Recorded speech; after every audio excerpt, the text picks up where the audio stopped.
महागाईचा बॉम्ब फुटला। मागच्या 48 तासात कोणकोणत्या वस्तूंचे दर नेमके वाढलेत? नमस्कार, मी प्रियंका आणि तुम्ही पाहताय आय लव्ह नगर न्यूज।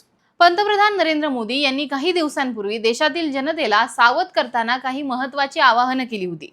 त्यानंतर मागच्या 48 तासात एकापाठोपाठ एक अशा अनेक गोष्टी महागल्या आहेत।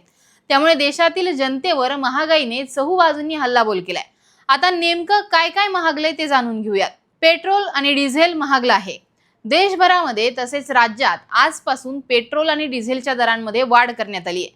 पंतप्रधान नरेंद्र मोदी यांनी देशाला उद्देशून इंधनाची बचत करण्याचा सल्ला दिला होता। त्यानंतर 5 दिवसातच इंधनाचे दर वाढले आहेत। नव्या दरानुसार महाराष्ट्रातील पेट्रोलच्या किमतीमध्ये 3.16 रुपये तर डिझेलच्या किमतीमध्ये 3.10 रुपयांची वाढ झाली आहे। हे नवीन दर आजपासून सर्व पेट्रोल पंपावर लागू करण्यात आले आहेत। अहिल्यानगर मधील पेट्रोल पंपावर 107.9 रुपये दराने पेट्रोल तर 93.61 रुपये दराने डिझेल विक्री केली जात आहे। विशेषतः रोज मोठ्या प्रमाणावर वाहन वापरणारे प्रवासी, व्यावसायिक वाहन चालक आणि माल वाहतूक क्षेत्राशी संबंधित घटकांवर त्याचा अधिक परिणाम होऊ शकतो। सोने चांदीच्या दरामध्ये वाढ। रविवारी पंतप्रधान नरेंद्र मोदी यांनी परकीय चलन वाचवण्यासाठी देशातील जनतेला वर्षभर सोनं खरेदी न करण्याचं आवाहन केलं। त्यानंतर सरकारने अचानक सोन्यावरील आयात शुल्क वाढवलं आहे। MCX पासून देशांतर्गत बाजारपेठेपर्यंत सोन्या चांदीच्या दराने उसळी घेतली आहे। आयात शुल्क वाढवल्याची बातमी येताच सोनं 11,000 रुपये आणि चांदी 22,000 रुपयांपर्यंत महागली आहे। आता दूध सुद्धा महागलं आहे। सोन्या चांदीच्या दरानंतर महागाईचा दुसरा बॉम्ब हा दुधावर फुटलाय। अमूल पासून मदर डेअरी पर्यंत पॅकेज दुधाच्या किमती वाढवून सरकारने देशातील जनतेला मोठा झटका दिलाय। अमूल दुधाच्या किमतीमध्ये प्रति लिटर 2 रुपयांची वाढ झाली आहे। त्यानंतर मदर डेअरीने सुद्धा आपले दर हे 2 रुपयांनी वाढवले आहेत। नव्या किमती या 14 मे पासून देशभरामध्ये लागू झाल्या आहेत। CNG चे रेट सुद्धा वाढले आहेत। आता फक्त पेट्रोल डिझेलचेच दर वाढलेले नाहीत तर CNG चे रेट सुद्धा वाढले आहेत। याचा रिक्षा, टॅक्सी चालकांना मोठा फटका बसणार आहे। मुंबईनंतर आता दिल्लीतही 15 मे म्हणजेच आजपासून CNG महाग झालाय।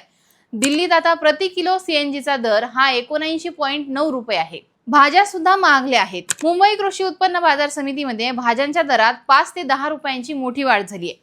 प्रामुख्याने कोथिंबीर, टोमॅटो आणि शिमला मिरची यांसारख्या भाज्यांचे भाव कडाडल्याने गृहिणींचं बजेट कोलमडलंय। माल वाहतूक महागल्यामुळे बाजारात येणाऱ्या भाजीपाल्यांचे दर वाढले असल्याचं व्यापारी सांगत आहेत। अहिल्यानगर जिल्ह्यात सुद्धा भाजीपाला महागल्याची ओरड ही अनेक गृहिणींकडून ऐकायला मिळाली आहे। घरगुती गॅस ही महागणार का? पेट्रोल, डिझेल आणि CNGच्या किमती वाढल्यानंतर आता घरगुती गॅस सिलेंडरच्या दरातही वाढ होण्याची चिन्ह आहेत। मार्च महिन्यामध्ये गॅसच्या दरामध्ये 60 रुपयांची वाढ झाली होती।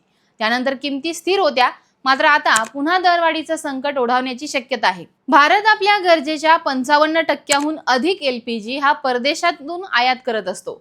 आंतरराष्ट्रीय बाजारामध्ये कच्च्या तेलाचे दर हे प्रति बॅरल 105 ते 120 डॉलरवर पोहोचले आहेत। यामुळे गॅसची निर्मिती आणि आयात दोन्हीही महाग झाले। त्यामुळे हा खर्च भरून काढण्यासाठी कंपन्या लवकरच सिलेंडरचे दर वाढवून त्याचा बोजा हा सर्वसामान्यांवर टाकण्याची शक्यता वर्तवली जात आहे। आता या सगळ्या गोष्टींचं धान्य, फळे, बांधकाम साहित्य आणि दैनंदिन वापराच्या वस्तूंच्या पुरवठा साखळीवर सुद्धा महागाईचा परिणाम होण्याची शक्यता वर्तवली जात आहे। त्यामुळे आगामी काळात अजून काय काय महागणार हे सुद्धा पाहावं लागणार आहे। सरकारने घेतलेल्या या निर्णयाबद्दल तुम्हाला नेमकं काय वाटतं हे आम्हाला कमेंट करून सांगा आणि पाहत राहा आय लव्ह नगर न्यूज।